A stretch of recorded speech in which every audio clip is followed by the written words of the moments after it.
श्री ओम श्री ओम। अथ श्रीमद् भागवत महापुराण तृतीय स्कंद अथ षोडशो अध्याय जय विजय का बैकुंठ से पतन। ब्रह्मा जी ने कहा, देवगण, जब योग निशंकादिक मुनियों ने इस प्रकार स्तुति की तब बैकुंठ निवास श्रीहरि ने उनकी प्रशंसा करते हुए भगवान कहने लगे, मुनिगण, ये जय विजय मेरे पार्षद हैं। इन्होंने मेरी कुछ भी परवाह न करके आपका बहुत बड़ा अपराध किया है। आप लोग भी मेरे अनभक्त हैं, अतः इस प्रकार मेरी ही अवज्ञा करने के कारण आपने इन्हें जो दंड दिया है वह मुझसे अभिमत है। ब्राह्मण मेरे परम आराध्य हैं। मेरे अनुचरों के द्वारा आप लोगों का जो तिरस्कार हुआ है उसे मैं अपना ही किया हुआ मानता हूँ, इसलिए आप लोगों से प्रसन्नता की भी भिक्षा मांगता हूँ। सेवकों के अपराध करने पर संसार उनके स्वामी का ही नाम लेता है। वह अपयश उसकी कीर्ति को इस प्रकार प्रदूषित कर देता है जैसे त्वचा को चर्म रोग। मेरी निर्मल सुधा में गोता लगाने वाले चांडाल पर्यंत सारा जगत तुरंत पवित्र हो जाता है, इसलिए मैं बैकुंठ कहलाता हूँ। किंतु यह पवित्र कीर्ति मुझे आप लोगों से ही प्राप्त हुई है, इसलिए जो कोई आपके विरुद्ध आचरण करेगा वह मेरी भुजा ही क्यों न हो, मैं उसे तुरंत काट डालूंगा। आप लोगों की सेवा करने से ही मेरी चरण रज को ऐसी पवित्रता प्राप्त हुई है कि वह सारे पापों को तत्काल नष्ट कर देती है, और मुझे ऐसा सुंदर स्वभाव मिला है कि मेरे उदासीन रहने पर भी लक्ष्मी जी मुझे एक क्षण के लिए भी नहीं छोड़ती। इन्हीं के लेश मात्र कृपा कटाक्ष के लिए अन्य ब्राह्मण आदि देवता नाना प्रकार के नियमों एवं व्रतों का पालन करते हैं, जो अपने संपूर्ण कर्मफल मुझे अर्पण कर सदा संतुष्ट रहते हैं। वे निष्काम ब्राह्मण ग्रास पर तृप्त होते हुए घी से तरह तरह के पकवानों का जब भोजन करते हैं तब उनके मुख से मैं जैसा तृप्त होता हूँ वैसा ही यज्ञ में अग्नि मुख से यजमान की दी हुई आहुतियों को ग्रहण करके नहीं होता। योग माया का अखंड और असीम ऐश्वर्य मेरे अधीन है तथा मेरी चरणोदक रूपिणी गंगा जी चंद्रमा को मस्तक पर धारण करने वाले भगवान शंकर के सहित समस्त लोगों को पवित्र करती है। ऐसा परम पवित्र एवं परमेश्वर होकर भी मैं जिनकी पवित्र चरण रज को अपने मुकुट पर धारण करता हूँ, उन ब्राह्मणों के कर्म को कौन नहीं सहन करेगा। ब्राह्मण दूध देने वाली गौएं और अनाथ प्राणी ये मेरे ही शरीर हैं। पापों के द्वारा विवेक दृष्टि नष्ट हो जाने के कारण जो लोग इन्हें मुझसे भिन्न समझते हैं, उन्हें मेरे द्वारा नियुक्त यमराज के गृह जैसे दूत जो सर्प के समान क्रोधी हैं, अत्यंत क्रोधित होकर अब चोंच से नोचते हैं।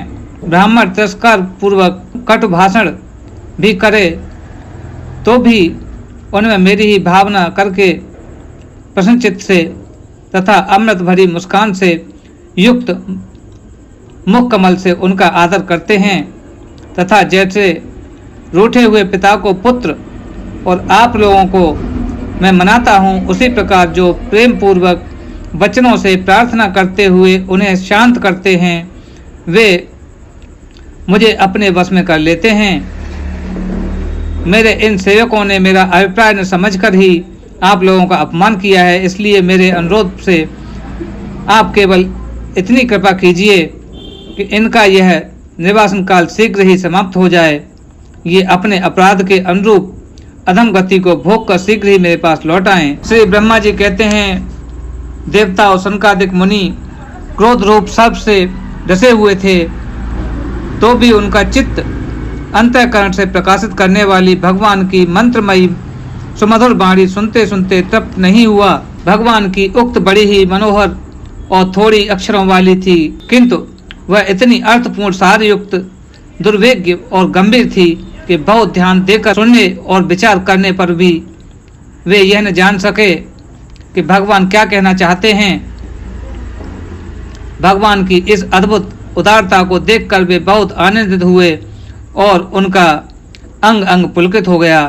फिर योग माया के प्रभाव से अपने परम ऐश्वर्य का प्रभाव प्रकट करने वाले प्रभु से वे हाथ जोड़कर कहने लगे, स्वयं प्रकाश भगवान, आप सर्वश्रेष्ठ होकर भी यह कह रहे हैं कि यह सब आपने मुझ पर बड़ा अनुग्रह किया है, सो इससे आपका क्या अभिप्राय है, यह हम नहीं जान सके हैं। प्रभो, आप ब्राह्मणों के परम हितकारी हैं, इससे लोक शिक्षा के लिए आप भले ही ऐसा माने कि ब्राह्मण मेरे आराध्य देव हैं। वस्तुतः तो ब्राह्मण तथा देवताओं के भी देवता ब्रह्मादिक के भी आप ही आत्मा और आराध्य देव हैं। सनातन धर्म आपसे ही उत्पन्न हुआ है, आपके अवतारों द्वारा ही समय समय पर उसकी रक्षा होती है तथा निर्विकार रूप आप ही धर्म के परम गुह्य रहस्य हैं। यह शास्त्रों का मत है। आपकी कृपा से निवृत्ति पर योगी जन सहज में ही मृत्यु संसार सागर से पार हो जाते हैं। फिर भला दूसरा कोई आप पर क्या कृपा कर सकता है। भगवान, दूसरे अर्थार्थी जन जिनकी चरण रज को सर्वदा अपने मस्तक पर धारण करते हैं, वे लक्ष्मी जी निरंतर आपकी सेवा में लगी रहती हैं। सो ऐसा जान पड़ता है कि भक्तजन आपके चरणों पर जो नूतन तुलसी की मालाएं अर्पण करते हैं, उन पर गुंजार करते हुए भौरे के समान वे भी आपके पद्मों को ही अपना निवास स्थान बनाना चाहती हैं, किंतु आपके पवित्र चरित्र से निरंतर सेवा में तत्पर रहने वाली उन लक्ष्मी जी का भी आप विशेष आदर नहीं करते। आप तो अपने भक्तों से ही विशेष प्रेम रखते हैं। आप स्वयं ही संपूर्ण भजनीय गुणों के आश्रय हैं। क्या जहाँ तहाँ विचरते हुए ब्राह्मणों के चरणों में लगने से पवित्र हुई मार्ग की धूल और श्रीवत्स का चिन्ह आपको पवित्र कर सकते हैं? क्या इनसे आपकी शोभा बढ़ सकती है?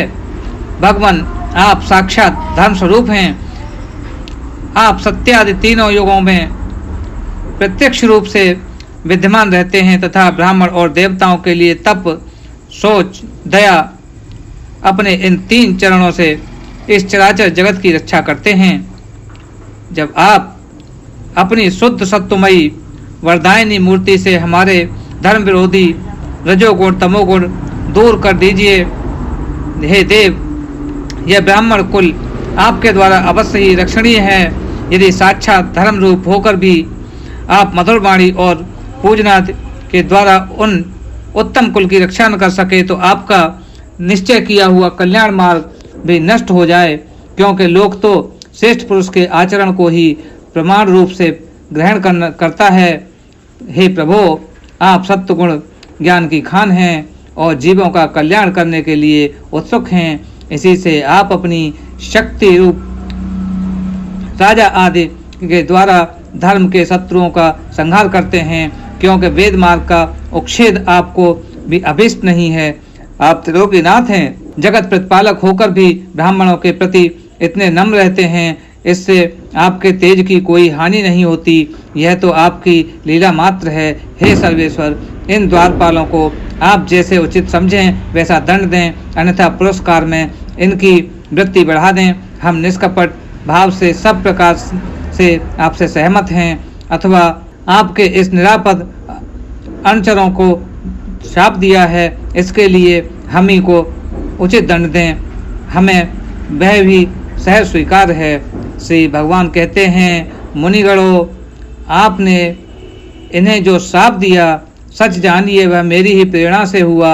अब ये शीघ्र ही दैत्य योनि को प्राप्त होंगे और वहाँ क्रोध वेश से बढ़ी हुई एकाग्रता के कारण सुदृढ़ योग संपन्न होकर फिर जल्दी ही मेरे पास लौट आएंगे।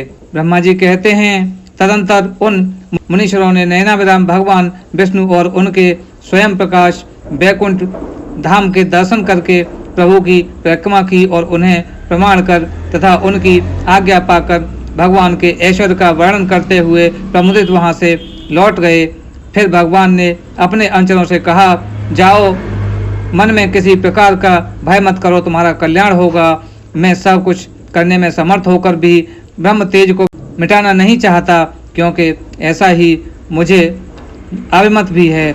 एक बार जब मैं योग निद्रा में स्थिर हो गया था, तब तुमने द्वार में प्रवेश करते हुए लक्ष्मी जी को रोका था, उस समय उन्होंने क्रोध होकर पहले ही तुम्हें यह शाप दे दिया था। तब दैत्य योनि में मेरे प्रति क्रोधाकार वृत्ति रहने से तुम्हें जो एकाग्रता होगी उससे तुम इस विप्र तिरस्कार जनित पाप से मुक्त हो जाओगे और फिर थोड़े ही समय में मेरे पास लौट आओगे। द्वारपालों को इस प्रकार आज्ञा देकर भगवान ने विमानों की सुश्रेणियां सुसज्जित करके सर्वाधिक श्री संपन्न धाम में प्रवेश किया। वे देव श्रेष्ठ जय और विजय तो ब्रह्मशाप के कारण उन अलंघनीय भगवत धाम में ही श्रीहीन हो गए तथा उनका सारा गर्व गलित हो गया। पुत्रों, फिर जब बैकुंठ लोक से गिरने लगे तब वहाँ श्रेष्ठ विमानों पर बैठे हुए बैकुंठ वासियों में महान हाहाकार मच गया। इस समय दिति के गर्भ में स्थित जो कश्यप जी उग्र तेज है उसमें भगवान के उन पार्षद प्रवरों ने ही प्रवेश कर लिया। उन दोनों असुरों के तेज से ही तुम सबका तेज फीका पड़ गया है। इस समय भगवान ऐसा ही करना चाहते हैं जो आदि पुरुष संसार की उत्पत्ति, स्थिति और लय के कारण जिनकी योग माया को बड़े बड़े योगी जन भी बड़ी कठिनता से पार कर पाते हैं। वे सत्वाधिक तीनों गुणों के नियंता श्री हरि ही हमारा कल्याण करेंगे। अब इस विषय में हमारे विशेष उपचार करने से क्या लाभ हो सकता है। इति श्रीमद् भगवत महापुराणे परमहंस संहिता तृतीय ग्रंथे षोडशोऽध्याय ततः।